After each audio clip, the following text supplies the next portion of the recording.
Hey YouTube, what's going on? This is Nate here, and today I'm going to be giving you guys my review of Google's Nexus 7 tablet, which is manufactured by Asus. So I'm going to start this review off by talking about the design. So of course this tablet is in the 7-inch form factor, which makes it very portable. I can stick this tablet in my pocket and take it on the go with me, no problem.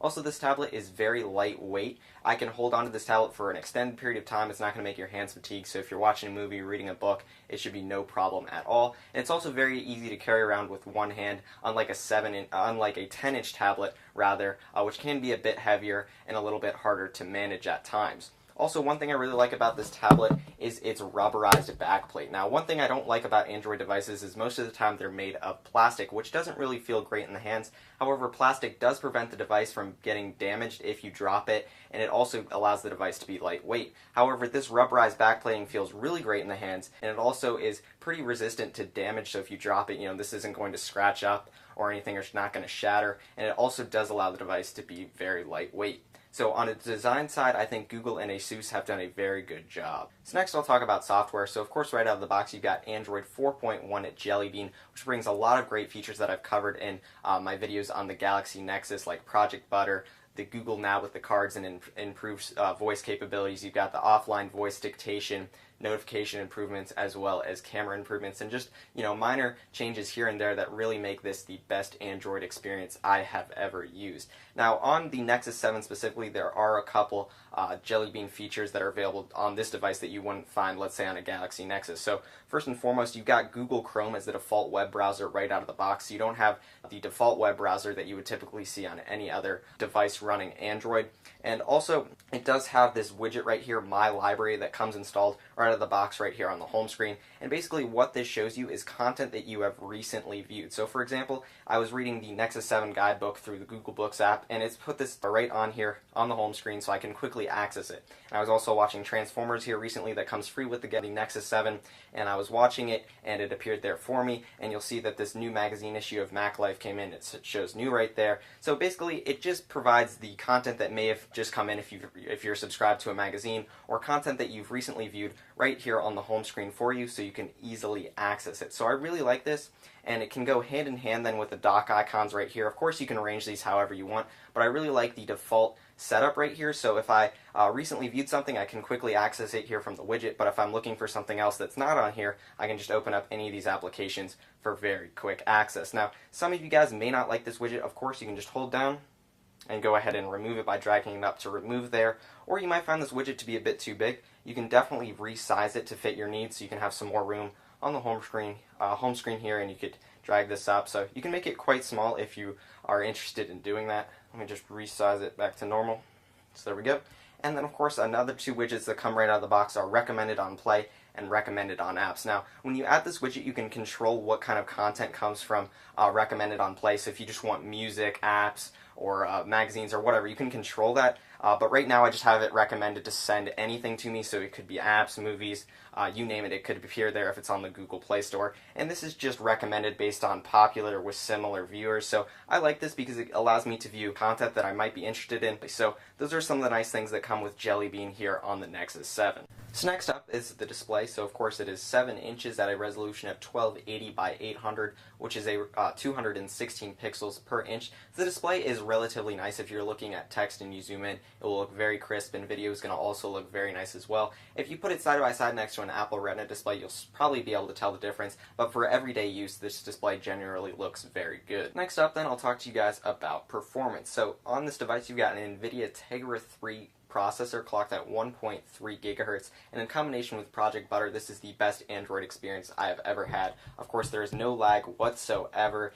Doing day-to-day tasks, you're going to have no issues with that powerful quad-core processor on the inside. And also, when you're doing gaming, it's got a 12-core GPU, which makes games look really good, and it renders the graphics quite nicely. So if you're looking for a nice tablet with good gaming performance on the Android platform, definitely check out the Nexus 7. Now, if you're looking out for more specific numbers, I did run the quadrant standard here, and you can see I got a score of 3,611, so it's better than quite a few other devices, but of course there's going to be other devices that are better than it, like the Asus Transformer Prime and the HTC One X. So with this great performance, how good is battery life? Well, according to Google, this tablet can get about 8 hours of active usage. In my experience, that is definitely true. I've been using my tablet on a day-to-day basis, pulling in emails from 2 accounts, watching videos, downloading applications, playing games, and browsing the web, and I've had no problem getting through an entire day. Now, I did try some continuous video playback, and I got about 7.5 hours. Now, of course, your experience is all going to depend on what apps you're running, how high your screen brightness is,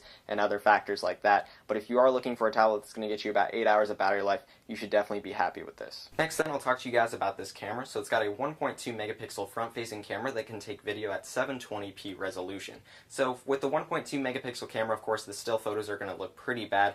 So for that reason, Google did not include a camera application right out of the box. But if you really want one, you can head into the Google Play Store and download the camera launcher for Nexus 7, which I do have installed on my device, so you can use that. It is available, and it works just like it would on a Galaxy Nexus running Jelly Bean.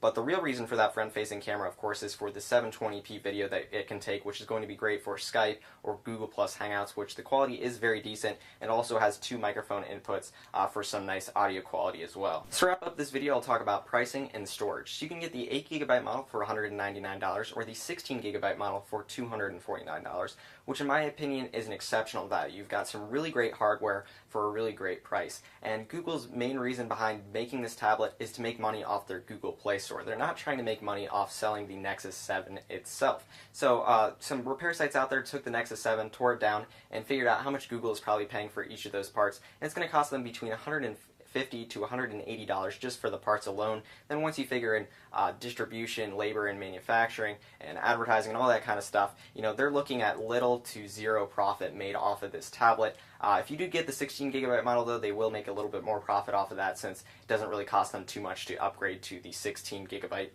internal storage. But nonetheless, a really great value, and they do provide some free content out of the box. You've got the Transformers Dark of the Moon movie pre-installed, which is nice, as well as some free music, and you also get a $25 Google Play Store credit. So any of the money they may have made off of you is made up with that free Play Store credit. And also, you know, if you were going to buy that stuff anyway, you know, you're really only paying $175 for an 8GB tablet, which is an exceptional value. So in comparison with other 7-inch tablets, the Nexus 7 is definitely the way to go. It pretty much beats the Kindle Fire in every aspect. Now, it'll be interesting to see how the market responds. Amazon's rumored to be working on their Kindle Fire 2, and Apple's also rumored to be introducing their new 7-inch tablet sometime this fall. So it'll be interesting to see, you know, how those tablets compare to this one and who will be the winner. So definitely keep your eyes open for maybe what'll come out here in the next few months as we enter into the fall time frame. Now, if you're interested in getting a 10-inch tablet, like maybe an Asus Transformer Prime or an Apple iPad, you definitely owe it to yourself to take a look at this tablet first, because it's going to provide you with the best overall value.